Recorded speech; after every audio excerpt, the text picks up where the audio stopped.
আসসালামু আলাইকুম, কেমন আছেন? আজকে HTML ক্লাস ডে 3।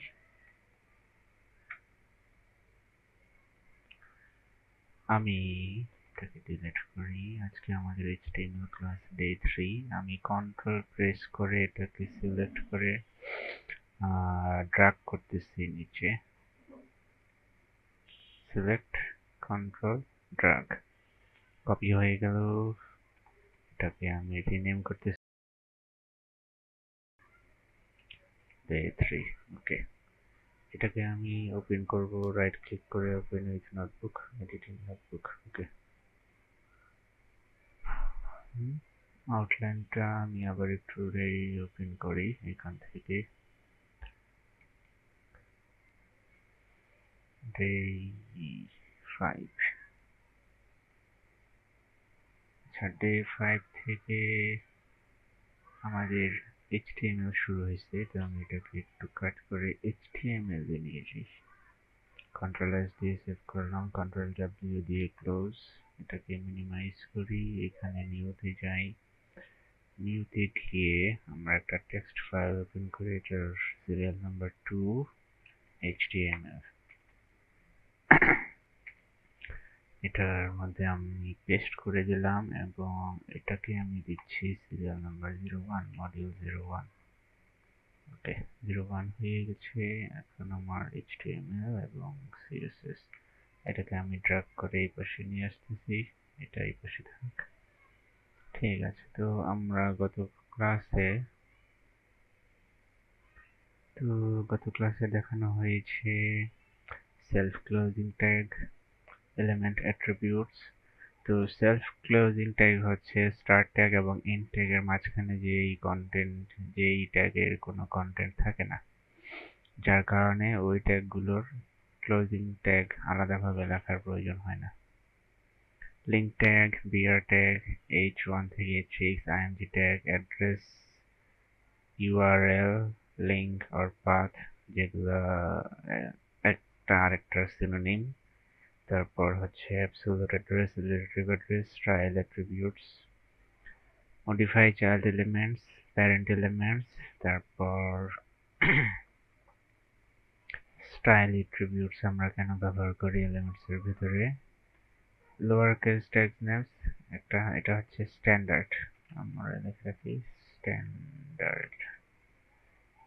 স্ট্যান্ডার্ড এটাও একটা স্ট্যান্ডার্ড। Standard,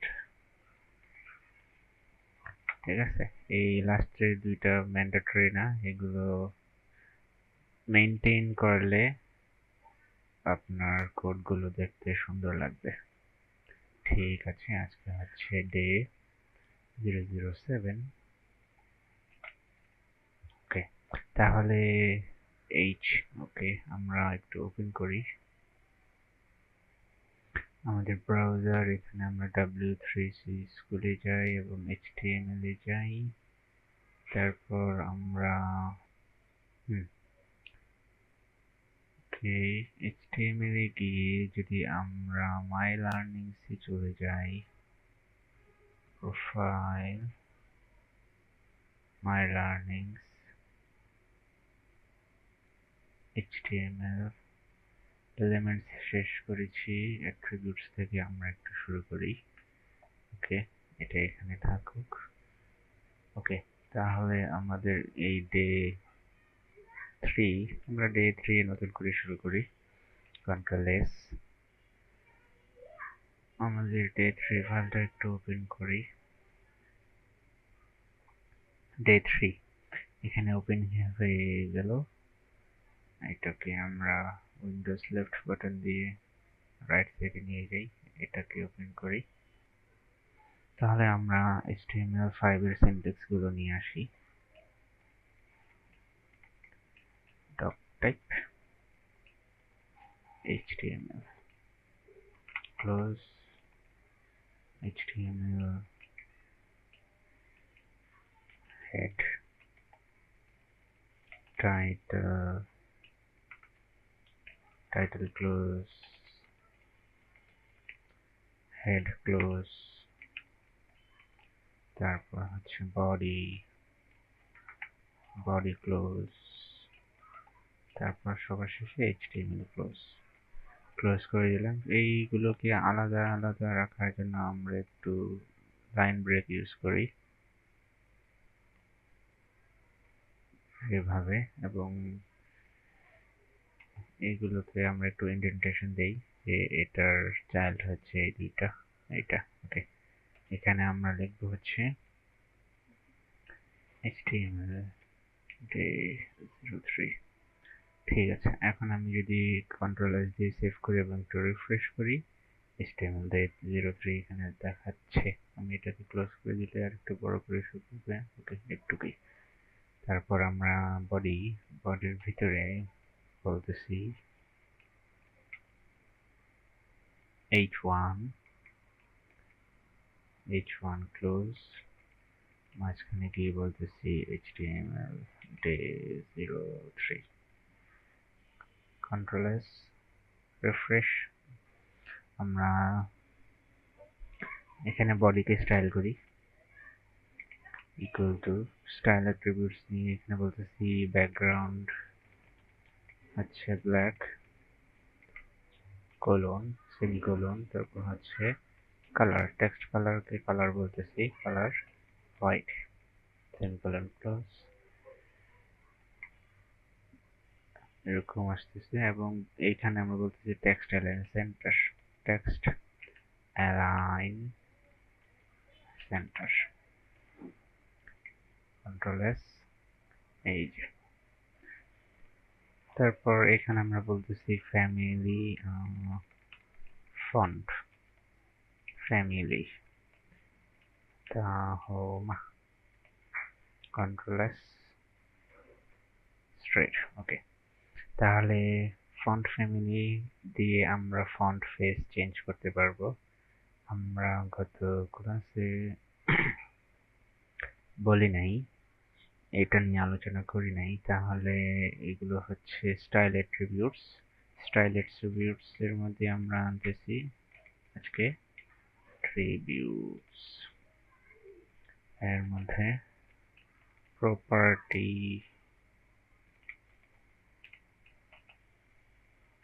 font family.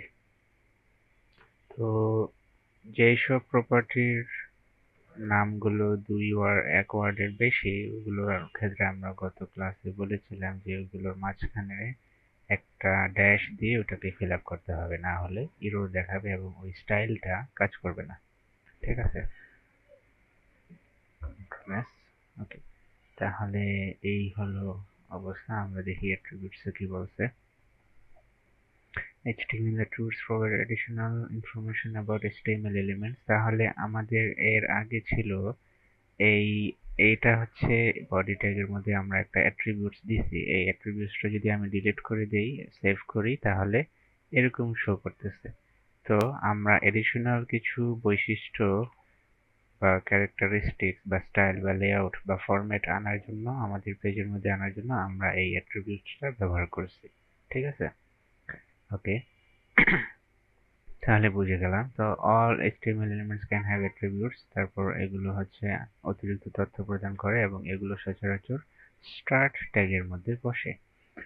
হ্যাঁ, তারপর এই অ্যাট্রিবিউটস গুলো সাধারণত লেখা হয় প্রথমে অ্যাট্রিবিউটস এর নাম, তারপরে ভ্যালু, যেটা কিনা আমরা বলতেছি প্রপার্টি, এখানে প্রপার্টি ভ্যালু, এইভাবে। হ্যাঁ, তাহলে href অ্যাট্রিবিউটস নিয়ে আমরা কথা বলেছি, সোর্স নিয়ে আমরা কথা বলেছি এবং কাজও করেছি। তারপর হচ্ছে অ্যাবসলিউট ওয়ারএল। আচ্ছা, এগুলো আমরা দেখে ফেলেছি। তাহলে আমরা একটু নেক্সটে চলে যাই।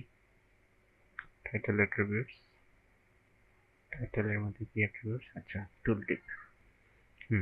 টুলটিপটা নিয়ে আমরা কথা বলেছিলাম। তাহলে টুলটিপটা কি গত ক্লাসে লেখা হয়েছিল?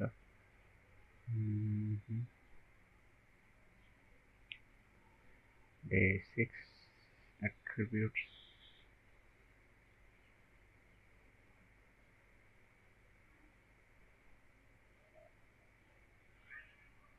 আচ্ছা, এটা তো স্টাইলের মধ্যে না, টাইটেলটা হচ্ছে আলাদা, নিজেই একটা অ্যাট্রিবিউটস। ঠিক আছে, তো এইখানে লিখে রাখা উচিত যে আমরা টাইটেল অ্যাট্রিবিউট শিখেছি। টাইটেল অ্যাট্রিবিউট, ওকে। তারপর সিঙ্গেল ও ডাবল কোট যেটাই দেন কিন্তু দিতে হবে আগে এবং পিছনে, কিন্তু কখনোই সিঙ্গেল কোট দিয়ে ডাবল কোট বানাবেন না। সিঙ্গেল কোট দুইবার প্রেস করে ডাবল কোট বানাবেন না, তাহলে এরর দেখাবে। ঠিক আছে, তারপর আমরা চলে যাচ্ছি নেক্সট। HTML headings 1 2 3 4 5 6 আমরা এগুলো আলোচনা করেছি। তারপর এখানে কি বলছে, হেডিংস আর ইম্পর্টেন্ট কেন? সার্চ ইঞ্জিনকে বোঝানোর জন্য যে আমার এই টপিক যে আমি লিখতেছি এগুলো হচ্ছে এই রিলেটেড টপিক, ঠিক আছে? এই জন্য এই এসইও করার জন্য আমাদের হেডিং গুলো অবশ্যই important. Users often skim a page by its headings. মনে করেন আমি একটা আর্টিকেল খুঁজতেছি, নির্দিষ্ট একটা আর্টিকেল, তো আর্টিকেলের নামটা যদি অন্যরকম থাকে, মনে করেন আমি গাড়ি নিয়ে খুঁজতেছি কিন্তু আর্টিকেলটা হচ্ছে সাইকেল নিয়ে, তো আমি তো যখনই হেডলাইনের মধ্যে সাইকেলটা পড়বো তখন তো আমি আর আর্টিকেলে পড়তে যাব না যে ওই আর্টিকেলের মধ্যে গাড়ি নিয়ে কোথাও কিছু বলছে কিনা, তাই না? এই জন্য ইউজাররা হেডলাইন দেখেই বুঝতে পারে যে সে যা খুঁজতেছে সেটা ওই বিষয়ের উপর লেখা আছে কি না, এই জন্য। তারপর এখানে বলতেছে H1 should be used main headings followed by H2 then H3 and so on। তাহলে সিরিয়ালি H1 থেকে শুরু করে H6 পর্যন্ত। Use HTML headings for headings only, don't use headings to make text big or bold। তো আমরা যেটা এর আগে দেখেছিলাম যে HTML হেডিং ইউজ করলে নর্মাল টেক্সট প্যারাগ্রাফে যেরকম লিখি তার চাইতে একটু বেশি ছোট বা বেশি বড় হয়। তো ওইগুলো করার জন্য শুধুমাত্র ওই ইফেক্টস আনার জন্য হেডিংটা ব্যবহার করা যাবে না, এটাকে এসইও রিলেটেড কাজের জন্য ব্যবহার করতে হবে, ঠিক আছে? বিগার হেডিংস, তারপর বলতেছে যদি আমাদের নর্মাল যে ফন্ট সাইজ আমরা এখানে HTML পেজের ভিতরে H1 ব্যবহার করেছি, তো H1 এ এইরকম সাইজের ফন্ট আমরা পেয়েছি। কোনো কারণে যদি এর চেয়ে বেশি বড় ফন্ট প্রয়োজন হয় সাইজ, তখন আমরা এই অ্যাট্রিবিউটস ব্যবহার করতে পারবো, কাস্টমাইজ করতে পারবো, ঠিক আছে? তারপর নেক্সট এক্সারসাইজ HTML প্যারাগ্রাফস, আমরা প্যারাগ্রাফ নিয়ে কথা বলেছি, পি ট্যাগ। তারপর হচ্ছে display, you can not be sure how HTML will be displayed. আচ্ছা, ঠিক আছে।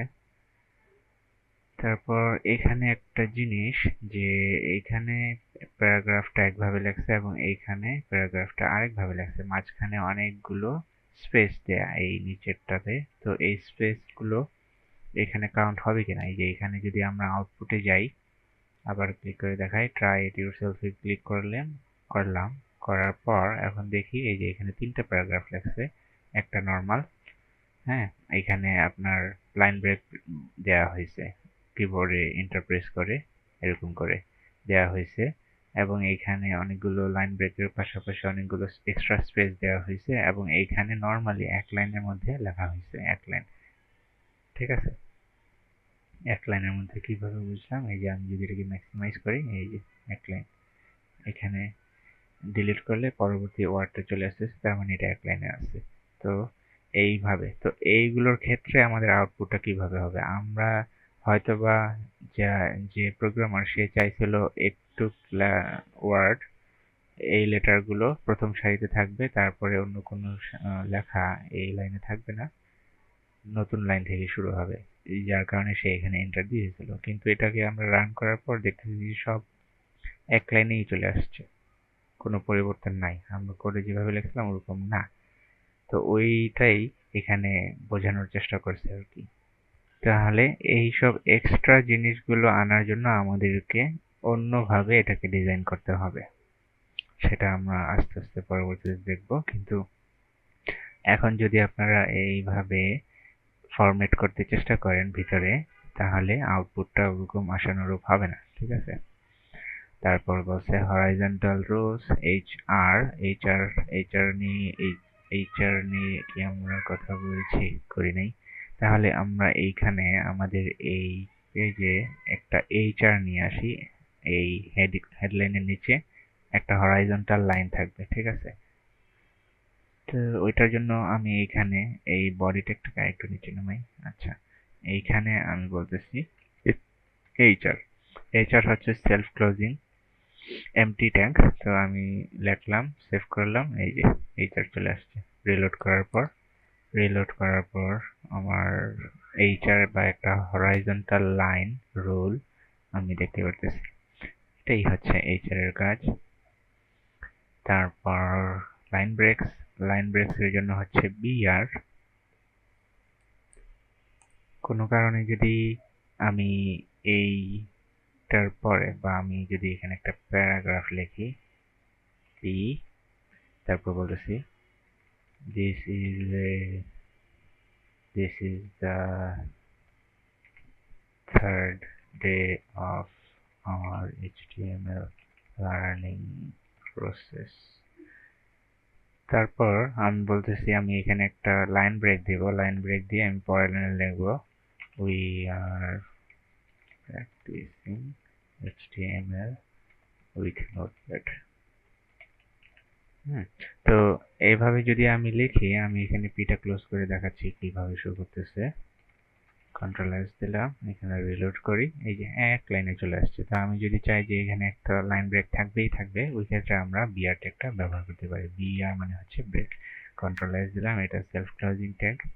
এই যে এখন এটার নিচে একটা লাইন আছে। আমি যদি চাই এখানে আরেকটা গ্যাপ দেব, তো এখানে আরেকটা যদি বিআর দেই তাহলে আরেকটা লাইন গ্যাপ হবে। কিন্তু এইভাবে একটা প্যারাগ্রাফের ভিতরে লাইন গ্যাপ তৈরি করা এটা নিয়ম না।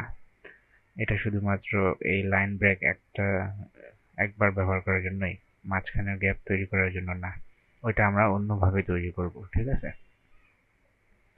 ওইটাও আমরা তৈরি করা দেখব, কোনো সমস্যা নেই। তো এটা হচ্ছে বিআর এবং এইচআর। তাহলে আমরা এইচআর ট্যাগ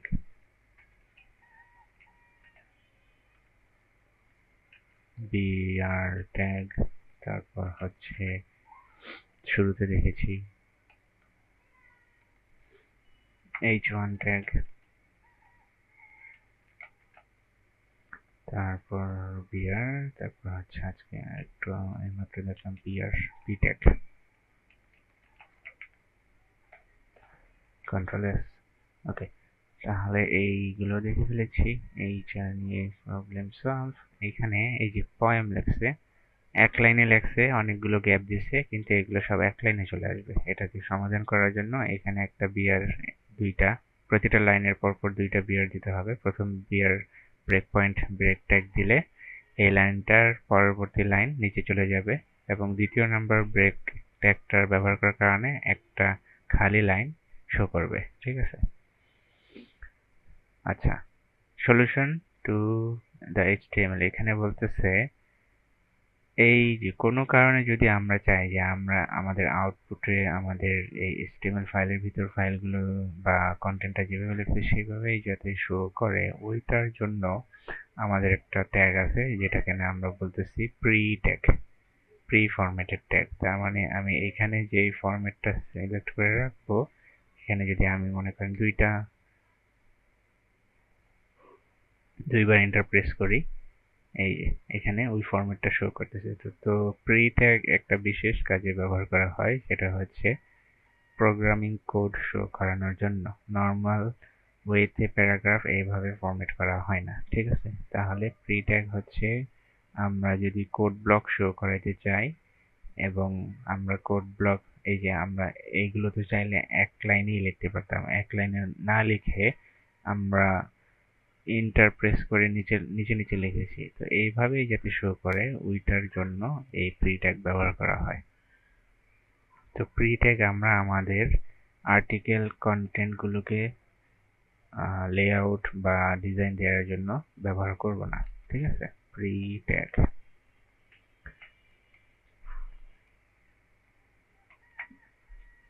তারপর হচ্ছে পি, এইচআর, বিআর, প্রি, এগুলো নিয়ে আমরা মাত্র কথা বললাম।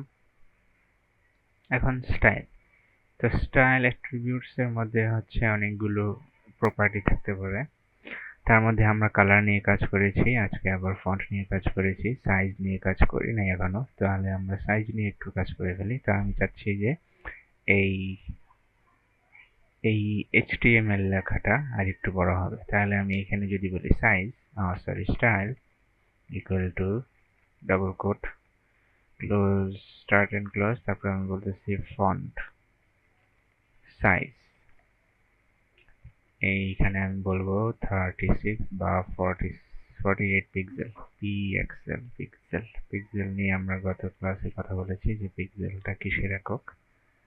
এই যে বড় হয়ে গিয়েছে। হ্যাঁ, আমি যদি চাই এখানে আরো বড় করতে, আমি এখানে 72 দিয়ে দেখতে পারি। যদি বেশি বড় মনে হয় আবার আমরা কমাইতে পারি। আমি 36 করে দিলাম। এই এরকম। তো এইভাবে আমরা ফন্ট সাইজ কমাইতে বাড়াইতে পারি, টেক্সট সাইজ। অ্যাট্রিবিউটস এর মধ্যে হচ্ছে ফন্ট সাইজ। তো ফন্ট ফ্যামিলি, ফন্ট সাইজ। ওকে, ফন্ট সাইজ। তারপরে আর কি আছে? কালার। কালার আমরা দেখেছি। আমরা এগুলোর বাই ডিফল্ট কালার ছিল ব্ল্যাক, আমরা এটাকে হোয়াইট করেছি, এবং ব্যাকগ্রাউন্ড কালার ছিল হোয়াইট, আমরা এটাকে ব্ল্যাক করেছি। তো কালার অল্টারেশন আমরা দেখেছি। ওকে, তারপর হচ্ছে কি এই যে tag name, style, property, value, এইভাবে আমরা স্টাইল অ্যাট্রিবিউটস গুলো ব্যবহার করে আসতেছিলাম এতক্ষণ। এভাবেই ব্যবহার করব। টেক্সট কালার আমরা পরিবর্তন করেছি। তো ফন্ট ফ্যামিলি, ফন্ট সাইজ, এগুলো আমরা ডাবল ওয়ার্ড নেম ব্যবহার করে আসছিলাম, কিন্তু টেক্সট কালারের জন্য শুধুমাত্র কালার প্রপার্টিটাকে ধরলেই হবে, এটার সাথে অন্য কোনো নাম নেই। কিন্তু ব্যাকগ্রাউন্ড কালারের জন্য আমরা এখানে নাম দিয়েছিলাম ব্যাকগ্রাউন্ড ব্যাকগ্রাউন্ড লিখে আমরা এখানে ব্ল্যাক ব্যবহার করেছি। কিন্তু আমরা যদি চাইতাম এখানে ব্যাকগ্রাউন্ডের সাথে কালার ব্যবহার করতে পারতাম, তাহলে আমাদের এটা যেভাবে ছিল ওইভাবেই কাজ করবে। আমি যদি পরিবর্তনটা দেখাতে চাই, আমি এখানে রেড দিলাম, এই যে, ঠিক আছে। তাহলে কালার লিখলেও হবে, কালার না লিখলেও হবে কিছু কিছু ক্ষেত্রে। সেটা কখন আমরা কিছু সার্টেন ওয়ার্ড অমিট করতে পারবো, বাদ দিতে পারবো, সেটা আমরা আস্তে আস্তে দেখবো, সমস্যা নেই, ঠিক আছে। তো জেনারেল নেম হচ্ছে এইটার যে ব্যাকগ্রাউন্ড কালার লিখতে হবে আমাকে, এইটা জেনারেল রুলস। কিন্তু আপনি যদি কোডটাকে শর্ট রাখতে চান তাহলে শুধু মাত্র ব্যাকগ্রাউন্ড ব্যবহার করতে পারবেন। ওকে,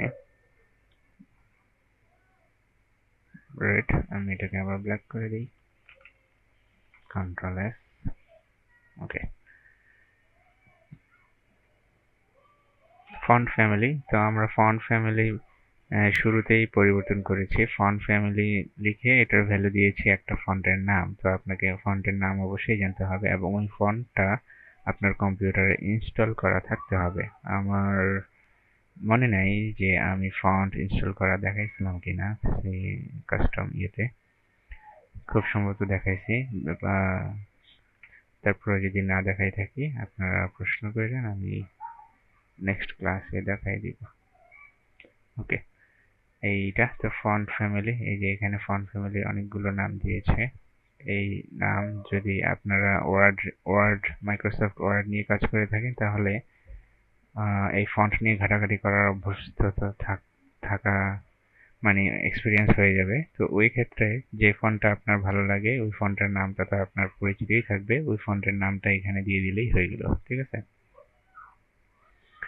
font name, text size, font নেমের জন্য ফন্ট ফ্যামিলি, টেক্সট সাইজের জন্য ফন্ট সাইজ।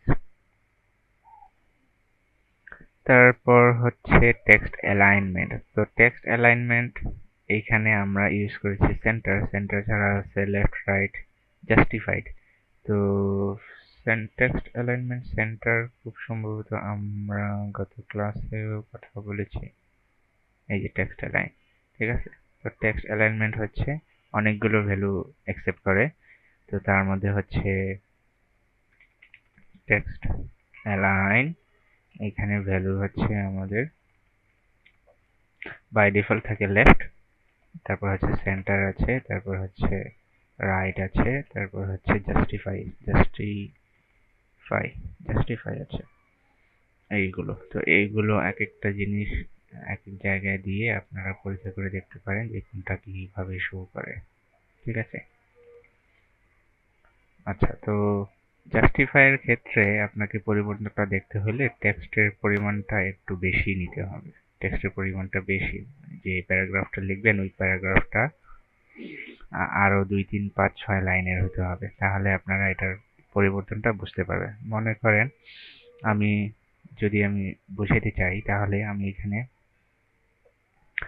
টেক্সট অ্যালাইন, এটাতে সেন্টার দেওয়া আছে, সেন্টার থাক। আমি এখানে বলতেছি style equal to colon quote, তারপর আমি বলতেছি টেক্সট অ্যালাইন সেন্টার। হ্যাঁ, এভাবেই ছিল। তো আমি সেন্টার রিফ্রেশ করি, এভাবেই আছে। তো আমি যদি এটাকে রাইট দিয়ে দিই, দেখেন কি অবস্থা হয়। কন্ট্রোল এস, এই যে রাইট সাইডে চলে গেছে। কিন্তু আমি যদি জাস্টিফাই লিখি, justify, control S, reload. Justify লিখলে জাস্টিফাই লেখা তো ঠিক আছে। আচ্ছা, তো জাস্টিফাই লিখলে এইভাবে শো করতেছে, কিন্তু এই যে এই বিয়ারটা আমি উঠাই দিচ্ছি, ব্রেক পয়েন্টটা, কন্ট্রোল এস, রিফ্রেশ, এইভাবে। তো আমাদের টেক্সট সংখ্যা কম এখানে, যার কারণে আমি পরিবর্তনটা দেখতে পারতেছি না, শুধু লেফট সাইডে আছে। তো আমি যদি এই কন্টেন্টটাকে কপি করে এখানে বারবার পেস্ট করি, কন্ট্রোল এস, এই যে এখন দেখেন আমার লেফট সাইডের এবং রাইট সাইডে সবগুলো জায়গায় আমার ওয়ার্ডগুলো টাচ করতেছে। এটাকেই বলে জাস্টিফাই। তো এটা যতক্ষণ পর্যন্ত না 2-3 লাইন পর্যন্ত যাবে স্ক্রিন জুড়ে, ততক্ষণ পর্যন্ত আপনি এই জাস্টিফাই ইফেক্টটা বুঝতে পারবেন না। ঠিক আছে? আমি আবার এটাকে সেন্টার করে দিই, কন্ট্রোল এস, এই যে ঠিক আছে। তারপর text align, font size, style, background colour. Colour হচ্ছে টেক্সট কালারকে পরিবর্তন করার জন্য, ফন্ট ফ্যামিলি হচ্ছে ফন্ট স্টাইল পরিবর্তন করার জন্য, ফন্ট সাইজ টেক্সট সাইজ কমায় বাড়ায়, এবং টেক্সট অ্যালাইন হচ্ছে টেক্সটটাকে অ্যালাইনমেন্ট করে। ওকে, আমরা নেক্সট ক্লাসে যাই। এবার হচ্ছে টেক্সট ফরম্যাটিং। তো text formatting, text align, font size change করা, ফন্ট নেম চেঞ্জ করা, কালার চেঞ্জ করা, এগুলো এক ধরনের ফরম্যাটিং। এছাড়া আরো কিছু কিছু ফরম্যাটিং আছে, যেমন কিনা হচ্ছে বোল্ড করা, ইটালিক করা, সাবস্ক্রিপ্ট করা এবং সুপারস্ক্রিপ্ট করা। সাবস্ক্রিপ্ট হচ্ছে নিচে চলে যাবে, সুপারস্ক্রিপ্ট হচ্ছে উপরে চলে যাবে। হ্যাঁ, তো এইগুলো করার জন্য বিভিন্ন ধরনের ট্যাগ অ্যাভেলেবেল আছে। যেমন কি আমি যদি ইটালিক নিয়ে যদি কথা বলি, তাহলে আই ট্যাগ, এই আই ট্যাগ দিয়ে ইটালিক করে। তা আমি যদি এইচটিএমএলটাকে কাট করি, এখানে একটা আই ট্যাগ নেই, আই এইচটিএমএল, তারপর আই ক্লোজ, আই দিয়ে ইটালিক। তো আমি কন্ট্রোল এস দিলাম, কিন্তু এখানে আমি রিলোড করি নাই। তো এখানে এইচটিএমএলটা দেখেন স্ট্রেট, আমি রিফ্রেশ করি, একটু হেলে গেছে। এটা হচ্ছে ইটালিক করে, একটু ডান সাইডে হেলে যাওয়াকে ইটালিক বলে। তো ইটালিক দিয়ে এইভাবে আপনি টেক্সটটাকে একটু বাঁকা করতে পারবেন।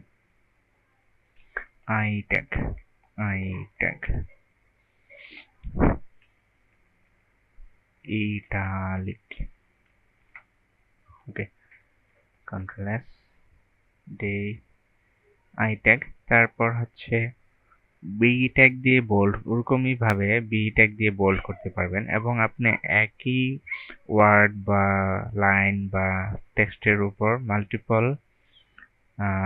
ফরম্যাটিং এলিমেন্ট অ্যাড করতে পারবেন। যেমন কি এটা যদি বোল্ড, তো আমি চাচ্ছি যে বোল্ডও থাকবে এবং ইটালিকও থাকবে। তো আমি এইখানে বলতে পারি আমার এখানে বি ট্যাগ এবং এখানে ক্লোজ, বি ট্যাগ, বিতে বোল্ড, কন্ট্রোল এস দিলাম, এখানে রিফ্রেশ করি, এই যে এটা বোল্ড হয়ে গেছে এবং ইটালিকও আছে, আর এই এইচটিএমএলটা দেখেন এটা নর্মাল অন্যান্য ফন্টগুলোর মতো ফন্ট সাইজ বা ফরম্যাট। ঠিক আছে, এইভাবে আমরা নেস্টেড এলিমেন্ট অ্যাড করতে পারি।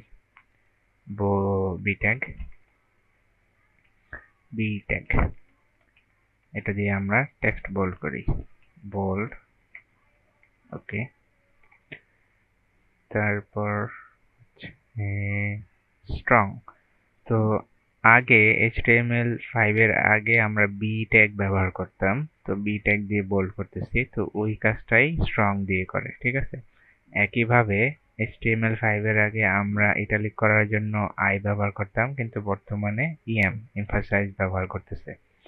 আর মার্ক দিয়ে হচ্ছে আমরা মার্কার পেন ব্যবহার করে গুরুত্বপূর্ণ লেখাগুলো বইয়ের মধ্যে যেরকম মার্ক করি, এই ইয়েলো মার্কার গ্রিন মার্কার ব্যবহার করে এই মার্কের কাজটা ওরকম। তা আমি যদি এই HTML লেখাটা যেখানে যেখানে আছে ওইখানে এখানে যদি মার্ক করতে চাই, তাহলে আমি একটা ট্যাগ নেই, মার্ক লিখলাম আগে এবং পিছনে। আমি বি এর পিছনে লিখতেছি মার্ক, কন্ট্রোল এস দিলাম এবং এইটাকেও আমি বলবো মার্ক। তো যেখানে যেখানে HTML আছে ওখানে মার্ক হবে। ঠিক আছে, তো মার্ক, দুইটা স্ল্যাশ পড়ে গেছে, একটা ডিলিট করে দিই, কন্ট্রোল এস দিই, এখানে একটু রিলোড করি।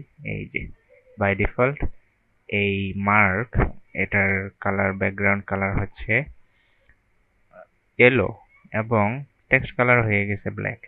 তো আমরা চাইলে এগুলো আমরা এরকম স্টাইল অ্যাট্রিবিউটস ব্যবহার করে মার্কের ভিতরে আমরা এগুলো পরিবর্তন করতে পারবো। মনে করেন আমি মার্ককে বলে দিলাম এই মার্ককে বলে দিলাম তোমার ব্যাকগ্রাউন্ড কালার হবে গ্রিন।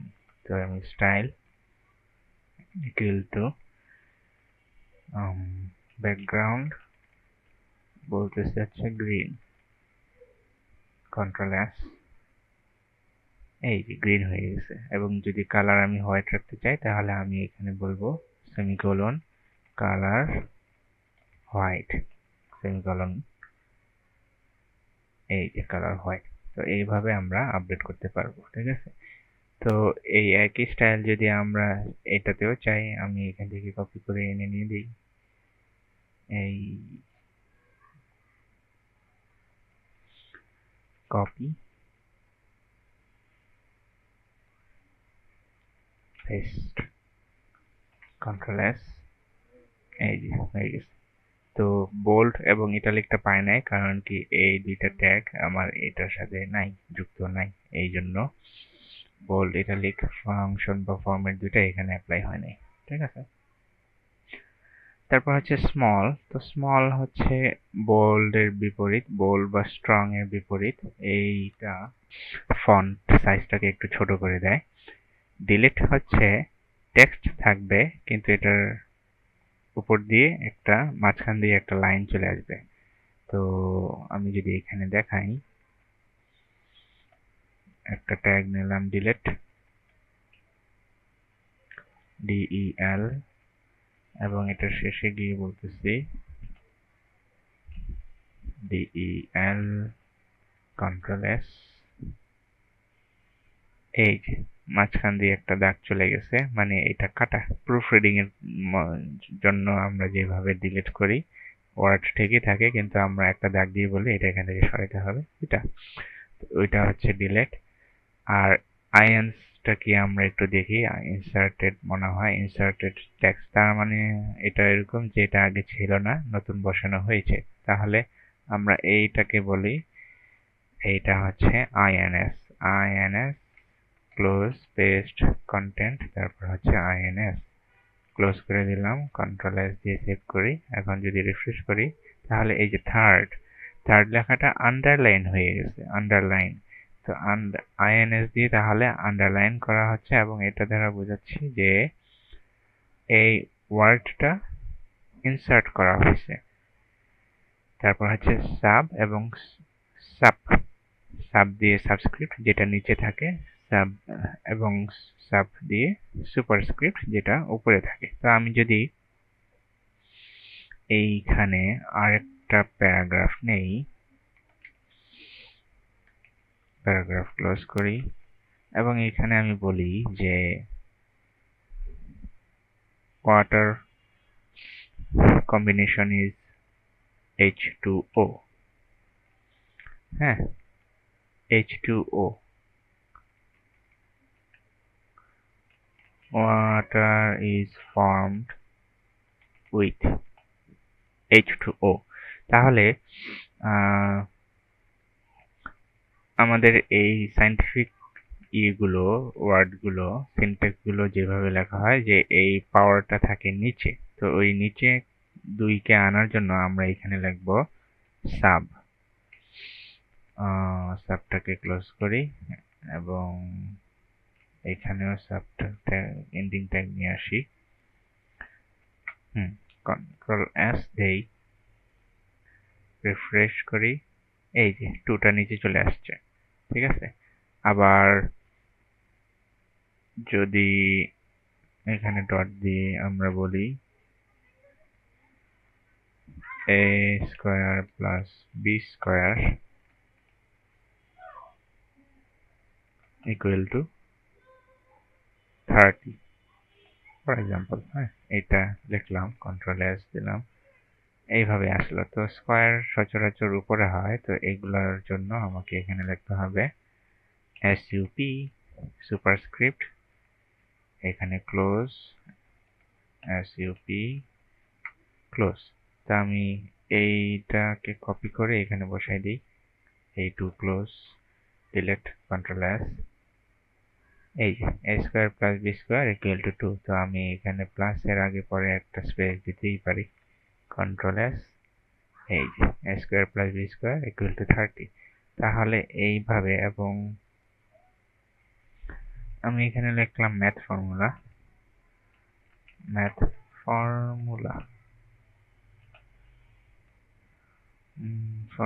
ছোট হাতে দিয়ে দিই, ফর্মুলা, এবং এইখানে একটা বিআর ট্যাগ দিয়ে দিই যাতে করে আমার লেখাটা নিচে থাকে, ম্যাথটা।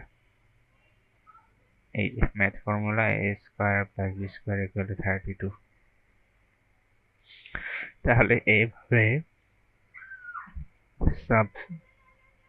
সাবস্ক্রিপ্ট এবং সুপারস্ক্রিপ্ট ট্যাগ আমরা ব্যবহার করতে পারি। তাহলে এইখানে আরো অনেকগুলো যোগ হবে। Alternative tag is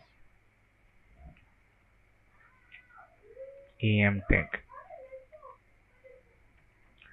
Alternative tag is strong tag.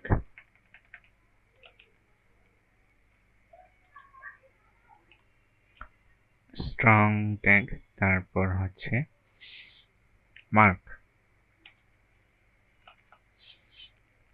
mark tag, del tag, তারপর হচ্ছে ins tag, তারপর হচ্ছে sub tag এবং sub tag। তো এই সবগুলো ট্যাগ হচ্ছে টেক্সট ফরম্যাটিং ট্যাগ। ঠিক আছে, এগুলোর কাজ আমরা দেখে ফেলেছি। ডেফিনেশন যদি মনে না থাকে, এই W3C স্কুলে এসে HTML এর আন্ডারে আপনারা এগুলো চেক করবেন। আচ্ছা, তাহলে এখানে বলতেছে যে বি ট্যাগ এবং strong tag, the HTML B element defines bold text without any extra importance।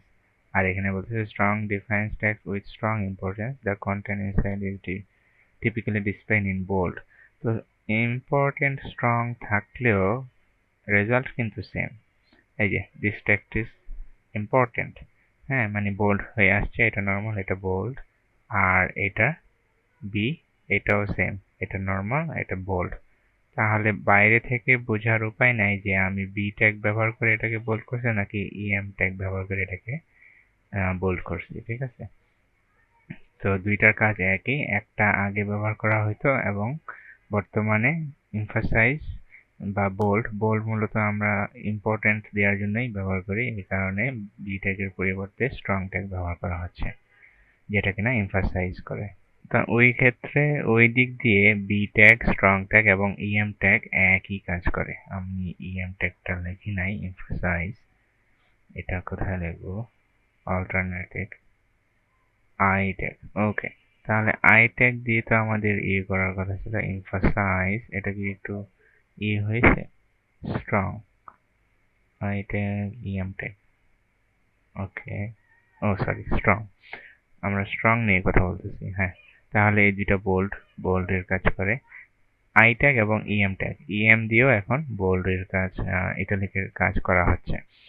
তো I elements defines a part of text in an alternate voice or mode. The content inside is typically displayed in italic. তারপর বলতেছে is often used to indicate a technical term phrase. Okay, সমস্যা নাই। The EM element defines emphasized text. The content inside is typically displayed in italic. A screen reader will pronounce the word in EM with an emphasis using verbal stress. তো এখানে normally বলতেছি যে E I tag যদি আমরা ব্যবহার করি, তাহলে যদি স্ক্রিন রিডার এটা পড়ে বা কোনো এআই যদি টেক্সটটাকে পড়ে, তাহলে নর্মাল গতিতে পড়ে যাবে। কিন্তু ইএম ট্যাগ ব্যবহার করলে আমরা কথা বলার সময় কিছু ওয়ার্ডের প্রতি যেভাবে গুরুত্ব দিই, শব্দের প্রতি, ওই স্ক্রিন রিডারটাও এই ইএম এর ভিতরে যে এলিমেন্টটা থাকবে ওটাকে একটু গুরুত্ব দিয়ে বা স্বরটা অন্যরকম করে বলার চেষ্টা করবে আর কি। ঠিক আছে, তারপর হচ্ছে স্মল ট্যাগ দিয়ে টেক্সট স্মল করে। এই যে এটার রেগুলার সাইজ আর এটা হচ্ছে স্মল সাইজ, একটু ছোট করে। তাহলে স্মল ট্যাগও লিখে ফেলি, স্মল ট্যাগ। ওকে, তারপর হচ্ছে মার্ক ট্যাগ আমরা দেখেছি, ডিলেট ট্যাগ দেখেছি, আইএনএস দেখেছি, সাব এবং সাব দেখেছি। ওকে, এবং এইগুলো আবার এখানে লিস্ট করা আছে কোনটা কোনটা। এই সবগুলোকে বলতেছে টেক্সট ফরম্যাটিং ট্যাগ বা এলিমেন্ট। নেক্সটে যাই, কোটেশন এন্ড সাইটেশন এলিমেন্টস। তো কোটেশন এবং সাইটেশনের জন্য অনেকগুলো এলিমেন্টস আছে যেগুলো কিনা এখানে বলতেছে। একটা হচ্ছে ব্লক কোড, একটা হচ্ছে কিউ, একটা হচ্ছে অ্যাব্রিভিয়েশন, একটা হচ্ছে অ্যাড্রেস, একটা হচ্ছে সাইট, একটা হচ্ছে বিডিও বাই ডাইরেকশনাল অবজেক্ট। ভিডিওটা আমরা যদি একটু দেখি, বিডিও। তো এখানে বলতেছে এটা একটা কোড। তো কোড আমরা একটু দেখি এটার আউটপুটটা কিরকম। তো কোড হচ্ছে নর্মাল ব্লক কোড ট্যাগটা ব্যবহার করলে যেটা হবে আর কি, এটা একদম নর্মাল। এটার মধ্যে কোনো বৈশিষ্ট্য নাই। এবং এটাকে যদি আমরা কপি করি এখানে আমাদের ইয়েতে নিয়ে যাই আউটপুটটা দেখার জন্য, সেভ দিলাম, রিফ্রেশ করি, এই যে কোনো পরিবর্তন নাই, একদম প্যারাগ্রাফের মতো সহজ সরল প্যারাগ্রাফ। তো তাহলে ব্লক কোড হচ্ছে, এটা হচ্ছে এই স্ক্রিন রিডারকে বোঝানোর জন্য ব্যবহার করা হচ্ছে। ওকে, ইনডেন্ট ব্যবহার করা হয়। তো এখানে যেটা আমরা দেখেছিলাম যে একটু বাম সাইড থেকে জায়গা ছেড়ে দেয় একটুকেই, এতে আমরা ব্রাউজার বা ইউজাররা বুঝতে পারে যে এটা আরেকজনের বিবৃতি। ঠিক আছে, তাহলে একটু ইনডেন্ট ব্যবহার করা হয় টেক্সট ফরম্যাট দেওয়ার জন্য। এছাড়া এটার আর কোনো কাজ নাই। কিউ হচ্ছে শর্ট কোটেশন, এটার ওভারভিউটা কি, পি কিউ বিল্ড। তাহলে যেখানে আমরা কিউ দিতেছি সেখানে আমরা কোটেশন মার্ক পাচ্ছি। এই যে কিউর ভিতরে build a future where people live in harmony with nature. তো একটু লাইনকে কিউ ট্যাগের ভিতরে রাখছে, যার কারণে এর আগে এবং পরে দুইটা quotation mark, double quotation mark পড়ে গেছে। তাহলে এই কিউ দিয়ে হচ্ছে আমরা কোটেশন লিখতে পারি। ব্লক কোড, তারপর হচ্ছে কিউ ট্যাগ,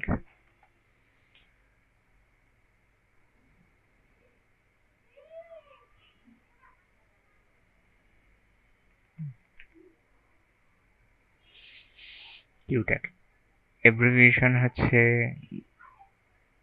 এই যেমন কি আমরা এখানে যেটা ব্যবহার করেছি HTML হচ্ছে একটা অ্যাব্রিভিয়েশন। তো এইগুলোর যেসবের ফুল মিনিং আছে ওইসব ক্ষেত্রে আমরা এই ট্যাগটা ব্যবহার করতে পারি। তো এইটার জন্য অ্যাব্রিভিয়েশনের ভিতরে একটা টাইটেল, যেটা আমরা জানি যে টুল টিপ শো করে, এই লেখাটার উপর যদি হোভার করি, মাউস কার্সরটা রাখি, এই লেখাটা শো করবে।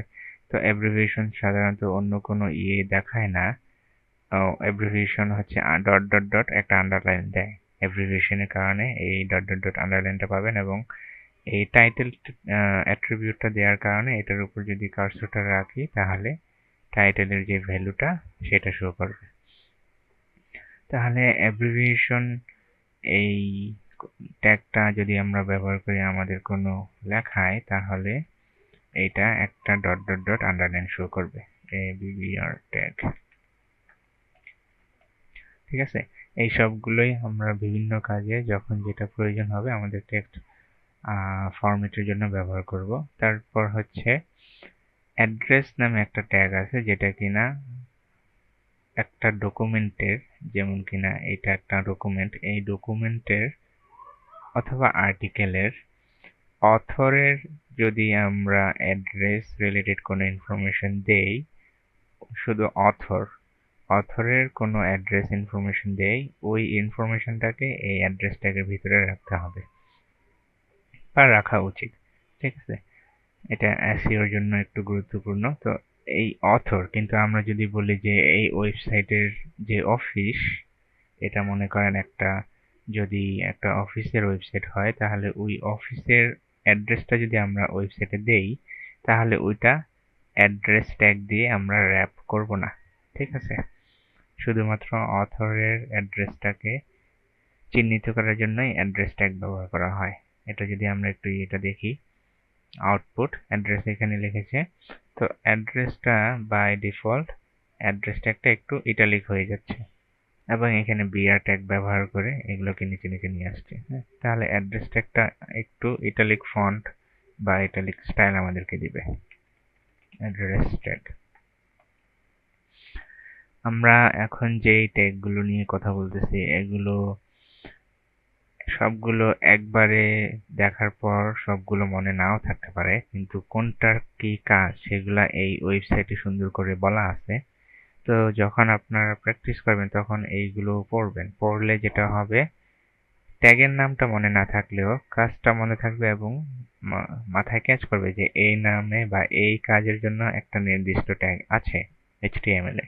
তো পরবর্তীতে আপনি হয়তো বা এই রেফারেন্স খুঁজে ওই ট্যাগটাকে পেতে পারেন আর কি। ঠিক আছে,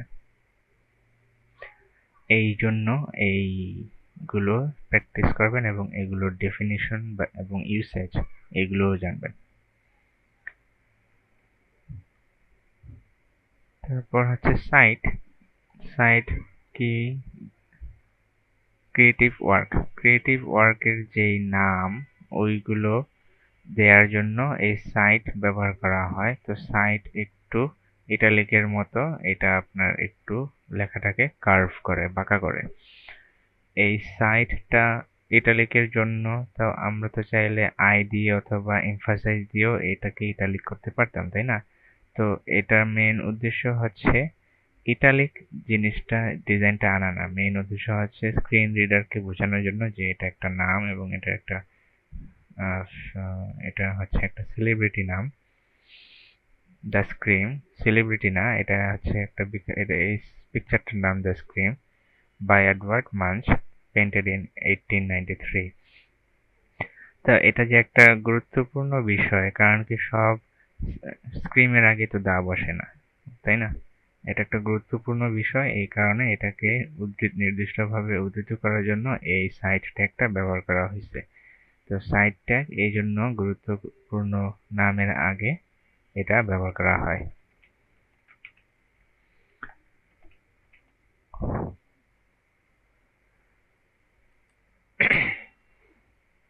site tag video bidirectional override. তাহলে ভিডিও হচ্ছে বাই ডাইরেকশনাল ওভাররাইড, তার মানে হচ্ছে আমার টেক্সটটা কোন দিক থেকে কোন দিকে লেখা হবে। তো এটা বলতেছে ভিডিও স্ট্যান্ডস ফর এটা বাই ডাইরেকশনাল ওভাররাইড। তো HTML video tag is used to override the current text direction. তো নর্মালি আমরা যেটা লিখি ম্যাক্সিমাম ল্যাঙ্গুয়েজে লেফট সাইড থেকে রাইট সাইডে লেখাগুলো যায়, কিন্তু কিছু কিছু ক্ষেত্রে বাই ডিফল্ট তাহলে লেফট টু রাইট এটার ডাইরেকশনটা থাকে। কিন্তু অ্যারাবিক অথবা অন্য যেই সব ল্যাঙ্গুয়েজগুলো ডান দিক থেকে বাম দিকে যায় ওইগুলোর জন্য আমাদেরকে এই ডিফল্ট লেফট টু রাইটটা পরিবর্তন করে রাইট টু লেফট করতে হবে, যার কারণে তখন আমাদেরকে এই ভিডিও ট্যাগটা ব্যবহার করতে হবে। তাহলে ভিডিও এখানে একটা অ্যাট্রিবিউট নিচ্ছে যেটা কিনা হচ্ছে ডিআইআর মানে ডাইরেকশন। এখানে ডাইরেকশনে বলতেছে রাইট টু লেফট, আরটিএল এর ফুল ফর্ম হচ্ছে রাইট টু লেফট, আর বাই ডিফল্ট থাকে লেফট টু রাইট। ঠিক আছে, আমরা যদি একটু দেখি, এই যে এইখানে যে লেখাগুলো লেখা আছে সেগুলো উল্টিয়ে গেছে। This line will be written from right to left. ঠিক আছে, উল্টিয়ে গেছে। এইভাবে ভিডিও ট্যাগ ব্যবহার করা হয়। ভিডিও তো যখন অ্যারাবিক ফন্ট নিয়ে অথবা অন্য এমন কোনো ফন্ট নিয়ে কাজ করবেন, যেই ফন্ট বলতে ভাষা যেগুলো রাইট থেকে লেফটে যায় লেখা, তখন এই ভিডিও ট্যাগটা ব্যবহার করতে হবে। তারপর এখানে আবার summary, chapter summary, comments. Comments খুবই একটা গুরুত্বপূর্ণ বিষয়। প্রোগ্রামিং রিলেটেড সব কাজের জন্য কমেন্টস খুব একটা গুরুত্বপূর্ণ বিষয়। আজকে আমরা এই কমেন্টসটা দেখার মাধ্যমে আমাদের এই আজকের ক্লাসটি শেষ করব। তাহলে কমেন্টস কিভাবে করে? কমেন্টস মানে হচ্ছে মন্তব্য। তো প্রোগ্রামিং এর ভাষায় যে ডেভেলপার বা যে প্রোগ্রামার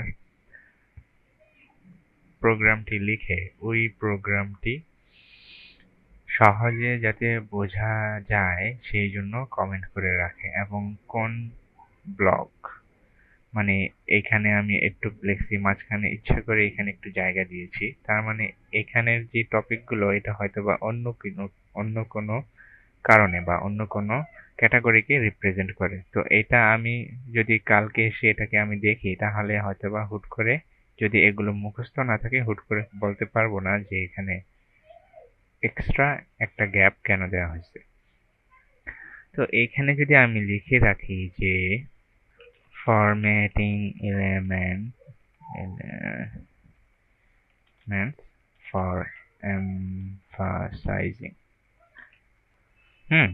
তাহলে ফরম্যাটিং এলিমেন্টস মানে হচ্ছে ট্যাগ ফর এমফাসাইজিং। তো এর আগের গুলো হচ্ছে আমরা স্টাইল করেছি এই জন্য, আর এগুলো হচ্ছে এমফাসাইজ করব, বিভিন্নভাবে এমফাসাইজ করব, এই কারণে এই ট্যাগগুলো। তো এইটা হচ্ছে কমেন্ট আমার নিজের জন্য। তো এই কমেন্টটা আমরা বিভিন্ন ল্যাঙ্গুয়েজে বিভিন্নভাবে ব্যবহার করে থাকি। তো HTML যদিও কোনো ল্যাঙ্গুয়েজ না, কিন্তু এখানেও কমেন্ট করার ব্যবস্থা আছে। তো এখানে কিভাবে কমেন্ট করব? আমরা ট্যাগ যেরকম ভাবে লিখি একটা লেস দেন এবং গ্রেটার দেন সাইন দিয়ে, তার ভিতরে এই একটা সিনট্যাক্স ব্যবহার করতে হবে। তো এখানে যদি আমি এখানে বলি যে লেস দেন গ্রেটার দেন, আগে একটু শুরু করি, লেস দেন গ্রেটার দেন, তারপরে একটা এক্সক্লেমেশন সাইন, তারপর 4বার হচ্ছে ড্যাশ, 4টা ড্যাশ, ঠিক আছে, আগে পিছনে 4টা, তারপরে মাঝখানে আমরা 2টা স্পেস দিব এবং এর মাঝখান থেকে লেখা শুরু করব। আবার একটু দেখাই। তো less than greater than sign add করার পর আমরা এক্সক্লেমেশন সাইন দেব, তারপর 4টা ড্যাশ একবারে দিয়ে দেব। দিয়ে দেওয়ার পর মাঝখানের 2টা ড্যাশ পরে এসে আমরা 2টা স্পেস দিয়ে মাঝখানে লেখা শুরু করব, একটা স্পেসের পরে গিয়ে মাঝখান থেকে লেখা শুরু করব। তো আমি এখানে বললাম হেডার স্টার্টস হেয়ার, তারপর এখানে এসে বলতেছি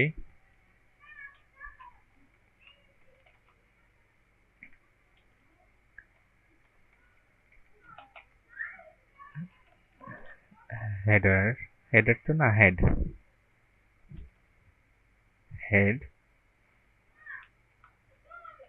এন্ডস হেয়ার। একইভাবে আমি এখানে বলতেছি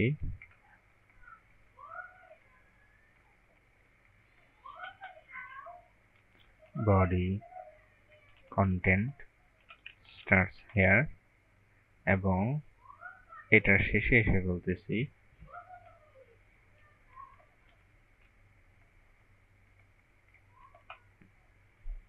body content ends here। তো এই কমেন্ট, এখন দেখেন আমি কিছু অতিরিক্ত লাইন এখানে লিখেছি। এখন আমি যদি কন্ট্রোল এস দিয়ে সেভ করি এখন এবং আমাদের এখানে প্রিভিউ দেওয়ার চেষ্টা করি, তাহলে দেখবো যে এইভাবে ছিল সেভাবেই আছে। এই লেখাগুলো আমাদের এখানে কোনো প্রতিফলন ফলায় নাই বা আউটপুটে কোনো কিছু শো করে নাই। কিন্তু আমরা যদি কোনো কারণে বডি ট্যাগ এখানে, আচ্ছা, আমরা যদি কোনো কারণে এখানে ভুলে অন্য কোনো লেখা লিখে ফেলতাম এবং সেভ করে এটা প্রিভিউ দেখি, তাহলে ওই লেখাগুলো কিন্তু চলে আসে, ডিসপ্লেতে চলে আসে, প্রিভিউ হয়ে যায়। এটাকে যদি আমি ট্যাগের ভিতরেও রাখি, দেখি আমি একটা ট্যাগ নেই, মানে ট্যাগের মতো সিনট্যাক্স দিয়ে এটাকে কন্ট্রোল এস দিলাম, তাহলে চলে গেছে। কিন্তু এটা এইভাবে সেভ করি বা শেষে দেই, এই যে এখন আছে। তো এলোমেলো ভাবে লেখলে এগুলো লেখাগুলো শো করে, কিন্তু এই কমেন্টস এর ভিতরে আমি যে কন্টেন্টটা লিখতেছি সেইটা এখানে কোনোভাবেই শো করতেছে না, কারণ এইটা হচ্ছে মন্তব্য। এগুলো কমেন্টস গুলো মন্তব্য। এই মন্তব্যগুলো হচ্ছে প্রোগ্রামার নিজের বোঝার জন্য এবং এই কোডটাকে একটু অর্গানাইজ করে রাখার জন্য এটা ব্যবহার করা হয়েছে, এই কমেন্ট সিস্টেমটা। মনে করেন এখানে আমি অল্প একটু, এই যে এখানে আউটপুটটা কতটুকু, অল্প একটু আউটপুট, আমি যদি ব্লক কোডটাও ডিলিট করে দিই, আচ্ছা থাক, সমস্যা নেই। আউটপুট হচ্ছে অনেক সীমিত, ছোট। কিন্তু আমরা যখন একটা রিয়েল ওয়েবসাইট বানাবো তখন এই যে লাইনগুলো, লেখার লাইন, কোডিং লাইন, এই লাইনগুলো তো আরো বড় হতে থাকবে, তাই না? তো বড় হতে থাকবে, কোন ভিউ কোথায় শুরু হয়েছে কোথায় শেষ হয়েছে এটা অনেক সময় প্রায় ক্ষেত্রে আমাদের জানার প্রয়োজন হতে পারে। তো ওইগুলো সহজে খুঁজে পাওয়া যায় না যখন আমাদের লাইনের সংখ্যা অনেক বেশি হয়। তখন এই কমেন্টগুলো আমাদেরকে কাজ করে। আমি এখানে দেখতেছি যে এটা শুরু হয়েছে এখানে, এটা শেষ হয়েছে এখানে, শুরু হয়েছে এখানে। তো এগুলো, এবং যখন আমরা অ্যাডভান্স ব্রাউজার এডিটিং সফটওয়্যার ব্যবহার করব, টেক্সট এডিটিং সফটওয়্যার, তখন এগুলো অন্য কালারে শো করবে। যেমন কি আমি যদি এখানে একটু দেখি, এই যে নো থ্যাঙ্কস। তো এখানে এই যে কমেন্ট গুলোকে গ্রিন কালারে শো করতেছে, ঠিক আছে, এবং ট্যাগ গুলোকে রেড কালার বা ব্রাউন কালার, রেড কালারে শো করতেছে। তো অন্যভাবে শো করতেছে কমেন্ট গুলোকে। তো এখানে ইন্ডিকেট করতেছে যে এইগুলো আমার এই ডিসপ্লেতে শো করবে না, ঠিক আছে। তো এই কমেন্ট করার একটা উদ্দেশ্য, সেটা হচ্ছে যখন আমরা বড় কোনো প্রোগ্রাম লিখব, অনেক 1000 2000 3000 লাইনের একটা প্রোগ্রাম বা পেজ বানাবো যেখানে অনেকগুলো লাইন লেখা আছে, তো কোন সেকশন কোথায় স্টার্ট হয়েছে, কোন সেকশন কোথায় ক্লোজ হয়েছে, যেমন কি হেড একটা সেকশন, তারপর এই বডি একটা সেকশন, তো কোন সেকশন কোথায় স্টার্ট হয়েছে কোথায় শেষ হয়েছে সেটা বোঝার জন্য এই কমেন্ট ব্যবহার করতে পারি। এছাড়াও আরো অনেক ধরনের কাজে কমেন্ট ব্যবহার করতে পারি। যেহেতু, যেমন কি আরেকটা উদাহরণ দিলে বুঝবেন যে এটা তো কোনো প্রোগ্রামিং ল্যাঙ্গুয়েজ না, এটা হচ্ছে আমরা সহজে ব্রাউজারকে বোঝাচ্ছি এই লেখাগুলো কোনটা কিভাবে ব্রাউজারে শো করবে। কিন্তু যখন প্রোগ্রামিং ল্যাঙ্গুয়েজ শুরু করব, জাভাস্ক্রিপ্ট, পিএইচপি, মাইএসকিউএল এগুলো, তখন ওইগুলোতে দেখা যাবে যে আমরা ফাংশন বানাবো। তো ফাংশন 2-3টা ফাংশন থাকতে পারে, 10-15টা ফাংশন থাকতে পারে। তো কোন ফাংশন কি কাজ করবে সেটা আমাদেরকে পরবর্তীতে ডকুমেন্ট ওপেন করার পর বোঝার জন্য পুরাটা যাতে পড়তে না হয়, পুরা ফাংশনটা লাইন বাই লাইন পড়ে যাতে বুঝতে না হয় এই ফাংশনের কাজ কি, ওইটা এড়ানোর জন্য আমরা ফাংশনের শুরুতে বলে দিতে পারি যে এটা একটা ফাংশন, এটা এই কাজ করবে। হুম, এবং এটা এই ভেরিয়েবল নিবে, যে ভেরিয়েবলের কাজগুলো এইটা। তো এই কাজের জন্য এই ভেরিয়েবলের ভ্যালু দিতে হবে। তো এগুলো আমরা আরো জানবো, ভেরিয়েবল কি, অন্যান্য বিষয় ফাংশন নিয়ে। তো যেই সব ক্ষেত্রে একজন প্রোগ্রামার বা একজন রিডার যে কিনা এই কোডটা বা এই স্ক্রিপ্টগুলো পড়বে, যেই সব ক্ষেত্রে প্রোগ্রামার বা রিডারকে বুঝতে অসুবিধা হয় বা হতে পারে যে কোথায় শেষ হয়েছে কোথায় শুরু হয়েছে, বা এই লেখাটার কি দরকার এখানে, এই ফাংশনটার কি দরকার, এই ট্যাগটার এখানে কি দরকার, ওই সব ক্ষেত্রে যেখানে যেখানে কনফিউশন তৈরি হতে পারে ওই সব ক্ষেত্রে আমরা একটা করে সুন্দর কমেন্ট করব। কমেন্ট করে মানে অল্প কথায় বোঝানোর চেষ্টা করব যে এটা কেন এখানে করা হয়েছে। কমেন্ট আবার অনেক বড় লিখবো না যে একটা প্যারাগ্রাফের সমান হয়ে গেছে, এটা পড়তে পড়তেই দিন চলে যাবে, ওরকম না। কমেন্ট হবে একবারে শর্ট কিন্তু যুক্তিসম্পন্ন, যে যাতে বুঝতে পারে। কমেন্ট খুবই গুরুত্বপূর্ণ একটা অংশ, কমেন্টিং ইন এইচটিএমএল। তাহলে আমরা যেভাবে দেখলাম যে এইচটিএমএল এ কমেন্ট করার জন্য সিনট্যাক্স বা স্ট্রাকচার হচ্ছে লেস দেন গ্রেটার দেন সাইনের ভিতরে একটা এক্সক্লেমেশন সাইন দিয়ে 4টা ড্যাশের মাঝখানে আমরা যাই লিখবো সেগুলোই হবে কমেন্ট। তো ওইগুলো আমাদের ব্রাউজারে শো করবে না, এই শো করতেছে না। তো এই ফরম্যাটটা হচ্ছে এইচটিএমএল এর জন্য, কিন্তু অন্য ল্যাঙ্গুয়েজের ক্ষেত্রে এই স্ট্রাকচারটা অন্যরকম হতে পারে। ঠিক আছে? তো এটা যখন যেই ল্যাঙ্গুয়েজ আমরা প্র্যাকটিস করব ওই ল্যাঙ্গুয়েজের কমেন্টটা কিরকম হবে সেটা আমরা ওইখানে জানতে পারবো। এই হলো তাহলে কমেন্টিং সিস্টেম ইন এইচটিএমএল। ওকে,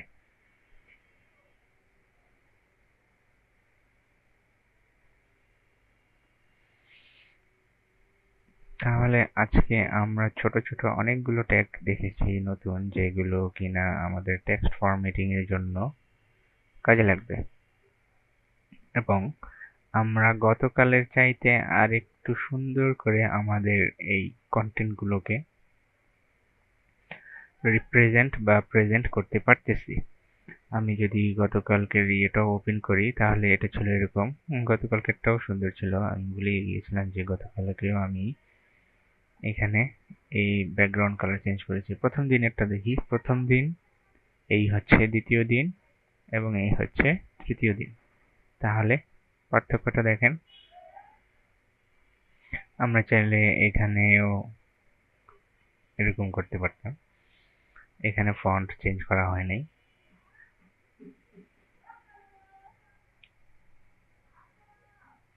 তো এইভাবে এই পর্যন্ত যত ধরনের ট্যাগ আপনারা দেখেছেন সেগুলো প্র্যাকটিস করে বিভিন্ন ধরনের কন্টেন্ট বানান। কন্টেন্ট বানানোর মাধ্যমে আপনারা এইগুলো মনে রাখার চেষ্টা করেন। প্র্যাকটিস করতে থাকলে এভাবে ম্যাথ ফর্মুলা লিখে তারপর সায়েন্স ফর্মুলা লিখে যে বিষয়গুলো প্র্যাকটিস করা উচিত সেগুলো, তারপরে মনে করেন একটা প্যারাগ্রাফ থেকে এই ওয়ার্ডটা ভুল, ওটা বাদ দিবেন, তাহলে ওটা এইভাবে শো করান।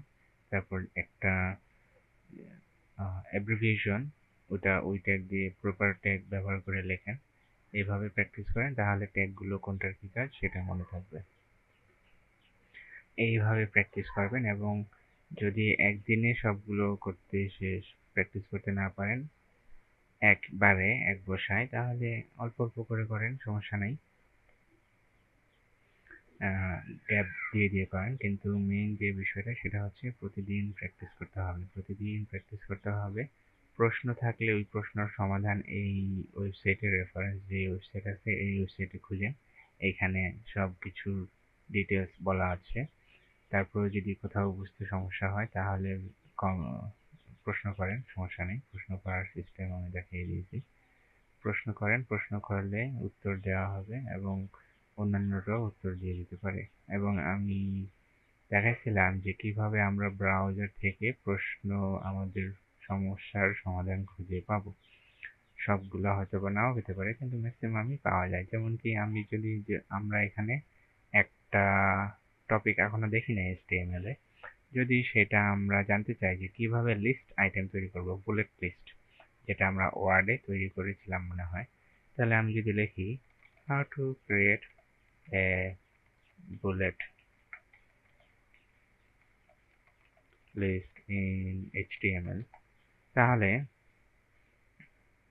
এইখানে বলে দিয়েছে এবং এইখানে রেফারেন্সও দিয়ে দিয়েছে। যেখানে রেফারেন্স আছে সেখানে এক্সাম্পলও আছে। যদি আমি ট্রাই দেই, এই যে বুলেট লিস্ট বানিয়ে ফেলেছি। তো এখানে আমি এটা যদি আমাদের চ্যাপ্টারে আসে নাই, কিন্তু আমরা সাজেশন পেয়ে গেছি। তো কোনো কারণে মনে করেন HTML এ বুলেট লিস্ট বানানো দেখাইছে কিন্তু আপনার পরবর্তীতে মনে নাই, তখন আপনি এইভাবে গুগলে গিয়ে সার্চ করবেন এবং রেফারেন্স দেখে দিয়ে আবার মনে করে প্র্যাকটিস করার চেষ্টা করবেন। এইভাবে আমরা আমাদের সমস্যার সমাধান করার চেষ্টা করব। ঠিক আছে, ভুলে যাওয়াটা স্বাভাবিক, কিন্তু প্রতিদিন প্র্যাকটিস করার মাধ্যমে এবং অনলাইন ঘাটাঘাটি করার মাধ্যমে, অনলাইনে ব্রাউজিং করার মাধ্যমে আমরা এই জিনিসগুলোকে আবার মনে রাখতে পারবো, রিকল করতে পারবো। এভাবেই প্রতিদিন প্র্যাকটিস করাতে হবে।